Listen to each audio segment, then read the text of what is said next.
This is Armenia Unlocked, a weekly edition from CivilNet, with your host and executive producer, Susanna Petrosyan. Hello and welcome to Armenia Unlocked. Today we'll go over several topics.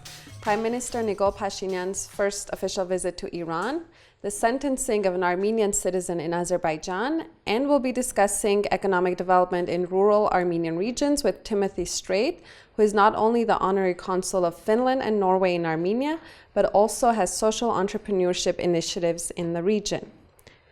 Prime Minister Nikol Pashinyan and his wife Anna Hakopian have returned from their first official trip to Iran.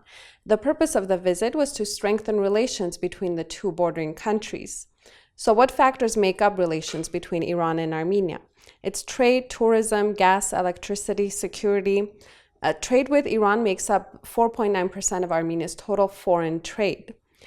During the visit, Iran's president expressed readiness to increase the supply of gas to Armenia and to consider a trilateral format of cooperation with Georgia and a four-party format in cooperation with Russia. Pashinyan said that Armenia is also ready to be a transit country for Iranian gas. Armenia and Iran have a gas for electricity program, which means that Armenia exchanges electricity produced at Yerevan hydroelectric power plant with Iranian gas. The Iran-Armenia gas pipeline was put into operation in 2007. Although it was originally planned to have a diameter of 1,200 millimeters, allegedly under Russian pressure, Armenia built only a 700 millimeter wide pipeline. If fully utilized, the pipeline can provide a maximum of 2 billion cubic meters of gas per year, and that is approximately what Armenia consumes in a year. But today, gas for Armenia's domestic consumption is imported from Russia at a price of $165 per 1,000 cubic meters. Now to the east of the border. A criminal court in Azerbaijan has sentenced Armenian citizen Karen Ghazaryan to 20 years in prison for organizing sabotage and terrorist acts in the territory of Azerbaijan. Here's the backstory. On July 15, 2018, the Azerbaijani media began to spread a photo of Karen Ghazaryan, a 34-year-old resident of the border village of Bertaman, which is located in Armenia's northeast province of Tavush. Ghazaryan's home is the last one before the Azerbaijani border. Azerbaijan's Ministry of Defense announced that it had prevented an Armenian sabotage attempt. The Armenian side denied such an attempt, but the question as to how Ghazaryan ended up in Azerbaijan remains unanswered. The two prominent theories are that either Ghazaryan got lost and accidentally crossed into Azerbaijan, or he was taken and detained by Azerbaijanis. Ghazaryan's closed-door trial began on November 6. At the same time, the Russian Interfax news agency wrote that Azerbaijan offered to exchange Ghazaryan for 2 Azeri captives in Karabakh who were serving sentences for murder. However, the Armenia's Ministry of Defense denied that it had received such a proposal. In November 2018, Karen Ghazaryan's relatives protested what they deemed as the government's inadequate response to the situation by closing the Armenia-Georgia interstate highway. They demanded that the government consider exchanging prisoners with Azerbaijan. The borders between Armenia and Azerbaijan have been closed since the 1994 ceasefire, with regular skirmishes taking place on the border. Since 2010, this is at least the 8th Armenian to wander across the border from the northeast province. Only 2 of these 7 have been successfully repatriated. Of the 5, 77-year-old Mamikon Khojoyan died shortly after return. 2 others died in custody, and the other 2, one of which is Ghazaryan, are now in custody. We'll be back after this short break. Hey listeners, CivilNet is once again partnering with the USC Institute of Armenian Studies as it hosts Innovate Armenia at the University of Southern California on May 18th. Innovate Armenia is a one-of-a-kind festival where you will hear young scholars talk about ancestral roots, meet post-revolution leaders from Armenia, and enjoy art and music, all with a glass of Armenian beer. To sign up for updates, visit armenian.usc.edu.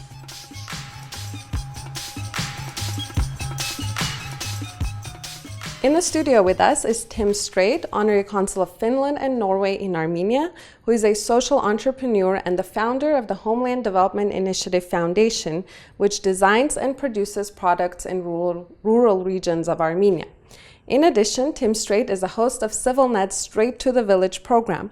For years, he and a cameraman have been traveling to villages across the country to investigate social entrepreneurship initiatives. The episodes have been watched by 500,000 viewers, mostly from Armenia, Russia, and the US.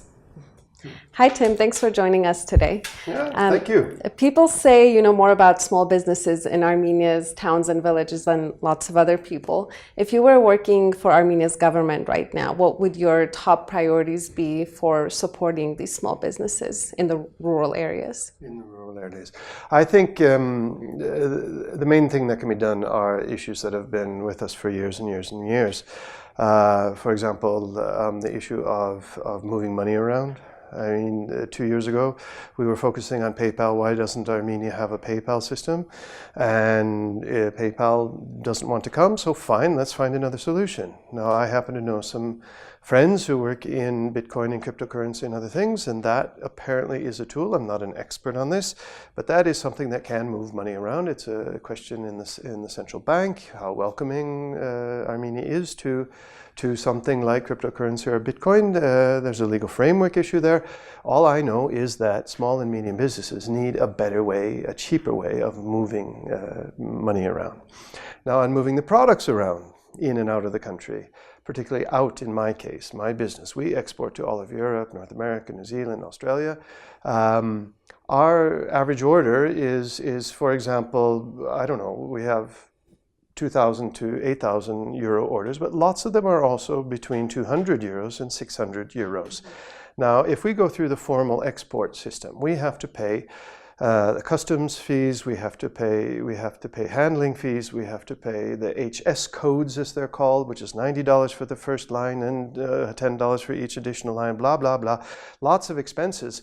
Effectively, it costs between $300 and $500 to send a shipment out of this country if you go through the normal customs system, which is designed to accommodate large shipments, containers, tens of thousands of dollars worth of goods at a time.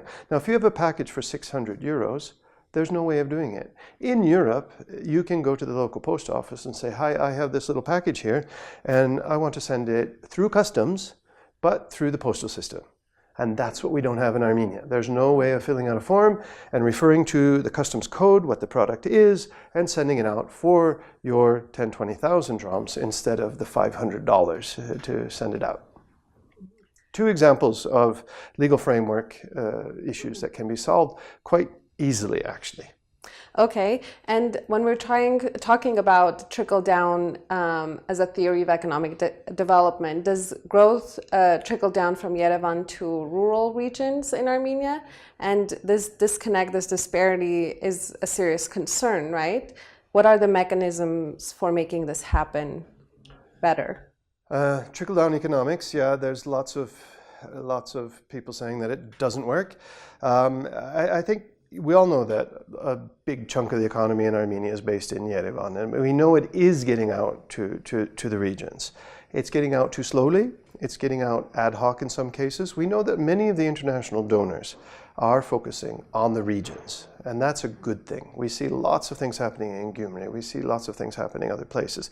The IT sector in particular is moving out, but that's an economic-driven issue because they can't find enough people in Yerevan to do the job, so they're moving out to the regions to find young people who are willing to learn coding and programming. But in terms of jobs, in factory-type jobs, I think it's back to making small and medium business easy.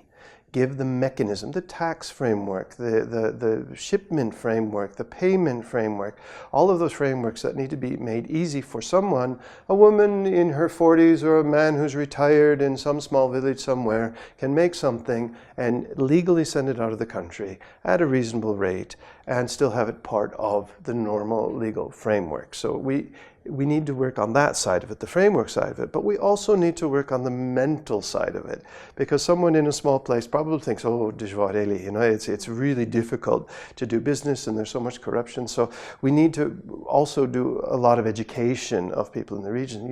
It is easy, once we get these mechanisms in place, to go down to the post office and export a package, to say, you know what, you can do this, and walk them through it the first time. So it's a question of legal framework, but also of education. And it will come, and it is coming, but we can speed it up. Mm-hmm. So the legal framework favors large businesses, like you said. As it is today, yes. And do we know why?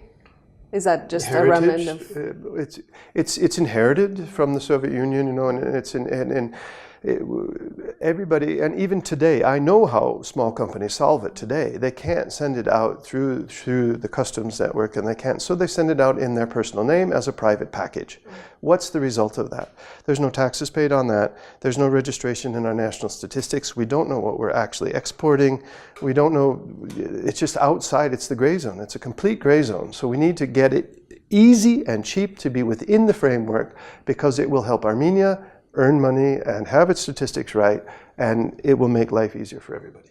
Mm-hmm. And let's talk about diaspora or foreign investment.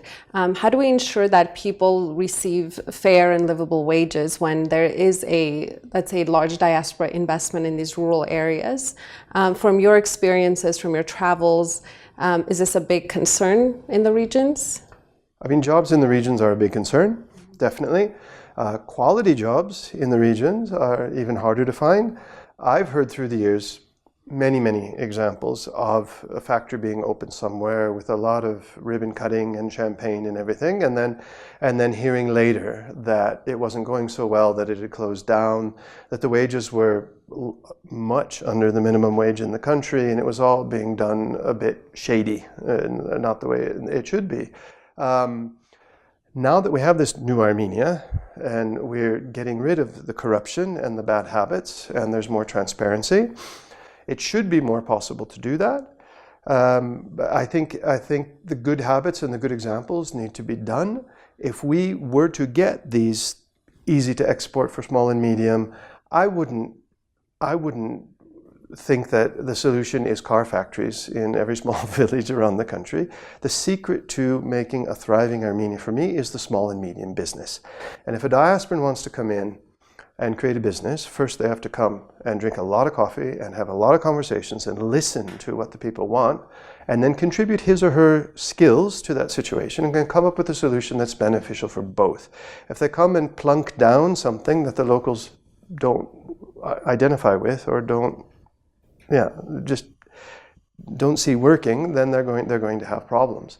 So I think a combination of all these things, of some legal framework changes, of some education, of some awareness on regional issues and how to do an investment and on what scale to do an investment, and this issue of the 6-0 projects. I think we need to get away from this idea that we need a lot of 6-digit, I mean, 500,000, 600,000, 3 million, $5 million projects. Let's work on the 20,000 euro projects or the 30,000 euro projects, family-based businesses, and work on getting their quality, getting their product, getting their whatever up to snuff to become a good product, a good service for both the local market and the export market. We, for example, can I give an example from my own company? Sure. I was going to ask about that right now. Okay. The Homeland Development Initiative Foundation was recently in Germany at the largest consumer fairs, Messe fair in Europe. There were 4,541 exhibitors, and there was one from Armenia. That was us. Why is there only one Armenian company there? That's the first question. What mechanisms can bring more companies to that? Is it a problem with the product? Is it a problem with awareness? Is it a problem with financing? Why aren't there more Armenian companies there?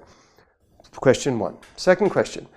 I put up Homeland Development Initiative Foundation. In our logo is Mount Ararat, the two peaks of Mount Ararat, but I didn't put Made in Armenia. I didn't put the flag. I didn't put anything. And I wrote a message back to my main office saying, oh, I should have brought the Armenian flag to put it on the desk, to be proud of being from Armenia.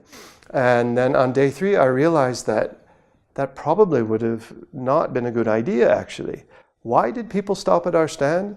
Because our crocheted products are beautiful, because the colors attracted, because the quality attracted, because it was nicely displayed, because it was products and a presentation of them that was at an international standard. Yes, they asked where the product came from, but that was question number 5, not question number 1. And so if we had put up "Made in Armenia," we would have kind of muddled the waters a little bit on where's Armenia and why is Armenia, and then that would have obscured the product. But once I was able to say, I like the colors, I like the quality, where's it from? Armenia. And they say, oh, that's interesting. And then I would say, are you aware of an old conflict between Azerbaijan and Armenia? And they would say, yeah, I heard of that a while ago, because these are Germans and Swiss and Norwegians and no Armenians anywhere to be seen. So they would buy the product for the product's sake. For the product's sake. And then, but the hook, I needed a hook. And that hook was, do you know of that conflict? They would say yes. And I would say, this finger puppet, crocheted, is made in Berd. Berd is 4 kilometers from the front line. Then I got the order. So the Armenian aspect did come in, and yeah, but it wasn't the first thing. It was a good product at the correct time in the market. And do Armenian crafts in general, would you say, are there others you think that have the potential to meet those international standards in terms of quality, familiarity, and design? You have other examples in the country of traditional skills. What we're about is traditional skills at an international level of quality and at an international level of design. There are other programs. You have the My Armenia program, you have Ardian, you have others that are very steeped in not only the traditional Armenian technique, but the traditional Armenian pattern or design, which can be done. And both those examples I mentioned are doing a good job of that, using it in a modern context. But we need to be, I think personally, if we take our skills, we have stone carving skills, we have wood carving skills, we have crochet, we have knitting, and there's a lot of other traditional skills in the handicraft sector. I'm not talking in the industrial sector, I'm talking in the handicraft sector.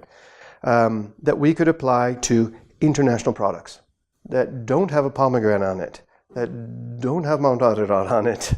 Our best-selling product at the fair was probably Christmas ornaments. So it was Santa Claus and snowmen. Not particularly Armenian. The skill is Armenian, and the quality of the work is Armenian, but the theme was an international one. Okay, thanks very much, Tim. Thank you. Hope to talk to you soon more about everything that you do in Armenia. Thank you very much. And thank you for listening to this edition of Armenia Unlocked, and for much more, including a new series called Polytalks, where policy analyst Eric Hagopian talks to key political figures focused on post-revolutionary Armenia. Follow CivilNet on Twitter, Facebook, and at civilnet.am. My name is Susanna Petrosian. You've been enjoying Beirut's music, and special thanks to our podcast producer, Sarin Habeshian.